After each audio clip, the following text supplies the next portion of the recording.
Bismillahirrahmanirrahim. Assalamualaikum warahmatullahi wabarakatuh. Bismillahirrahmanirrahim. Bersyukur kepada Allah dengan mengucapkan Alhamdulillahirabbil alamin. Bersolawat kepada Rasulullah dengan mengucapkan Allahumma sholli ala Sayyidina Muhammad wa ala ali Sayyidina Muhammad. Alhamdulillahirabbil alamin.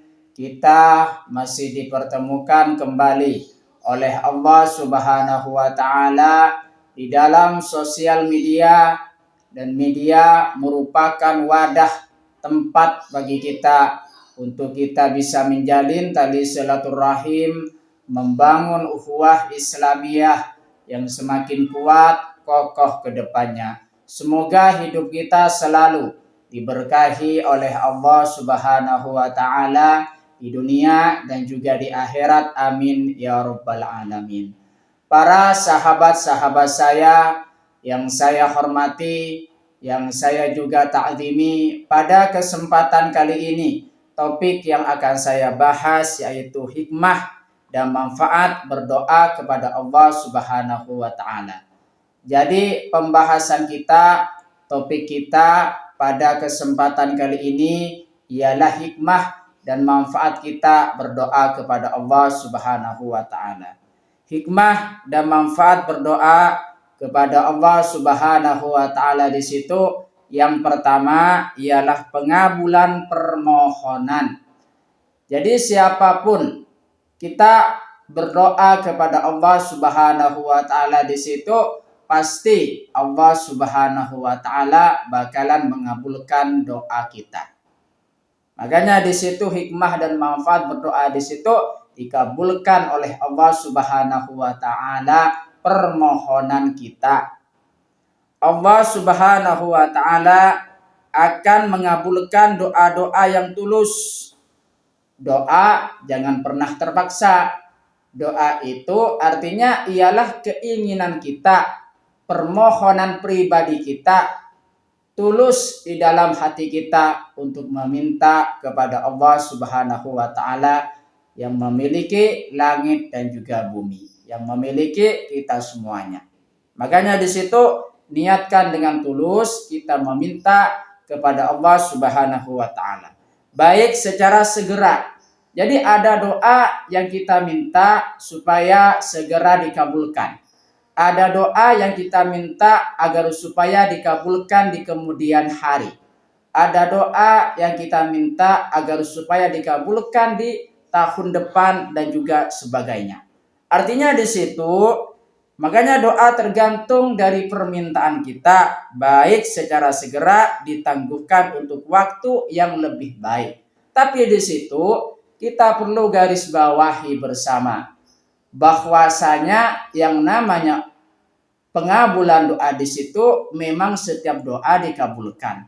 Akan tetapi masalah waktu di situ Allah Subhanahu wa taala yang Maha mengetahui yang mana, waktu mana, tempat mana yang lebih baik bagi kita untuk kita bisa dikabulkan doa-doa kita oleh Allah Subhanahu wa taala.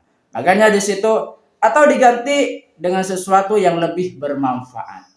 Jadi di situ semuanya yang lebih paham tentang diri kita, yang lebih mengetahui tentang diri kita, yaitu hanya Allah Subhanahu wa taala semata.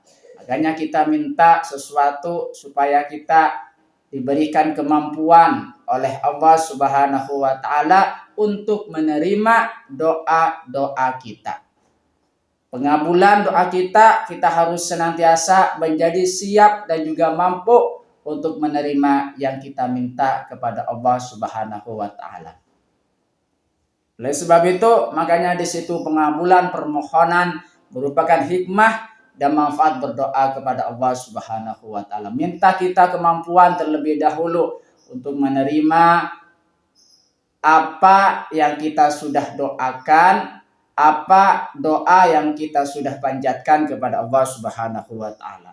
Salah satu contohnya orang yang mampu di situ dia tidak pernah mengurangi ibadahnya kepada Allah Subhanahu wa taala. Malah semakin ditingkatkan itu berkah dari kita mampu untuk menerima pemberian dari Allah Subhanahu wa taala. Salah satu contoh orang yang tidak mampu untuk menerima doa-doanya sendiri, yaitu jikalau sudah diberi, misalkan minta harta, diberi oleh Allah Subhanahu wa taala sesuai dengan permintaannya, malah orang tersebut cinta kepada hartanya, melainkan di situ meninggalkan atau semakin jauh dari Allah Subhanahu wa taala. Makanya jikalau sudah seperti itu, artinya orang itu belum mampu untuk menerima yang doa yang sudah dipanjatkan kepada Allah Subhanahu wa taala. Minta kemampuan dulu, baru kita minta permohonan kepada Allah Subhanahu wa taala tentang doa-doa kita. Terima kasih saya sampaikan kepada kalian semua yang sudah berpartisipasi di dalam channel saya. Semoga bisa bermanfaat buat kita semua dan menjadi perantara kita semakin dekat kepada Allah Subhanahu wa taala, dekat juga kepada para rasulnya. Sebelum saya tutup, mari kita ngirim Fatihah dulu kepada baginda Rasulullah sallallahu alaihi wasallam, ila hadratin Nabiul Mustafa Muhammadin sallallahu alaihi wasallam wa ala alihi wa ashabihi wa azwajihi wa dzurriyyatihi wa ahli baitihi wa liman dakhala fi baitihi ajma'in. Kullu syai'in lillahi lahumul Fatihah. A'udzu billahi minasyaitonir rajim. Bismillahirrahmanirrahim. Alhamdulillahi rabbil alamin arrahmanir rahim maliki yaumiddin. Iyyaka na'budu wa iyyaka nasta'in ihdinas siratal mustaqim. Siratal ladzina an'amta 'alaihim ghairil maghdubi 'alaihim waladdallin. Fatihah yang selanjutnya, mari kita ngirim Fatihah kepada kedua orang tua kita semuanya, guru-guru kita semuanya, kaum muslimin muslimat, mukminin mukminat, semoga diteguhkan Islam dan juga iman kita oleh Allah Subhanahu wa taala, dan kita semakin dekat kepada Allah Subhanahu wa taala, dekat juga kepada para rasulnya, dan semoga kita dipermudah oleh Allah Subhanahu wa taala di dalam urusan kita. Amin ya rabbal alamin. Al-Fatihah. A'udzu billahi minasyaitonir rajim. Bismillahirrahmanirrahim. Alhamdulillahi rabbil alamin arrahmanir rahim maliki yaumiddin. Iyyaka na'budu wa iyyaka nasta'in ihdinas siratal mustaqim.